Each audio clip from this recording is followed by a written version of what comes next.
पहा मंडळी, घटस्थापनेसाठी ही घरातली सर्व स्वच्छता केली. तर मी ब्लँकेट, गोधड्या, पडदे सर्व टेरेसवरती धुवून वाळत घालत आहे. 3 दिवस झाले नुसते कपडेच धुत होते मी. आता सर्व 9 दिवस लागणाऱ्या साड्याही धुवून टाकल्या. पाहू शकता तुम्ही, साड्या पण मी सगळ्या धुवून वाळत घातल्या.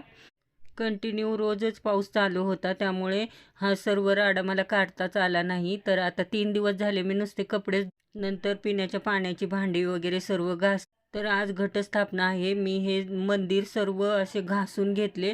पाहू शकता मंदिर किती साफ दिसत आहे. आणि सर्व देव असे धुवून घेतले दुधाने, आणि सर्व देव दूध आणि पितांबरी लावून धुवून घेतले स्वच्छ असे. तर मंडळी, तुम्हाला सर्वांना घटस्थापनेच्या शारदीय नवरात्र उत्सवाच्या खूप खूप शुभेच्छा. आता घटस्थापनेची तयारी करत आहे मी. एका पितळेच्या थाळीत मी केळाचे पान ठेवले आणि नंतर 5 प्रकारचे धान्य आदल्या दिवशीच मी भिजवून ठेवले होते पाण्यात. ती अशा प्रकारे पेरली, वरून मातीही पेरली त्याच्यावर. आणि पहा, बाहेर अशी सुंदर घटस्थापनेची रांगोळी काढली मी. आता धान्यही पेरून झाल्यानंतर कलश त्याच्यावर ठेवला मी.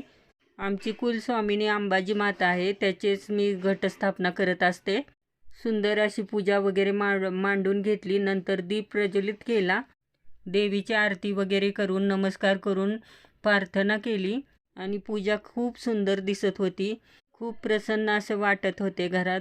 इतके प्रसन्न वाटत होते की बघतच राहावं असं वाटत होतं सारखं.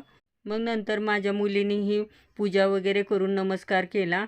मी घटस्थापना केली म्हणून ती घरी आलेली होती, तर तिनेही देवाला मनोभावे प्रार्थना केली. असे सर्वच घरातल्या सगळ्यांनीच नमस्कार करून प्रार्थना केली आणि खूप छान आणि प्रसन्न वाटत होते. नंतर श्रुतीनेही हळद कुंकू वाहून प्रार्थना केली. तर अशा पद्धतीने यावर्षी आम्ही घटस्थापना केली घरची. बाय.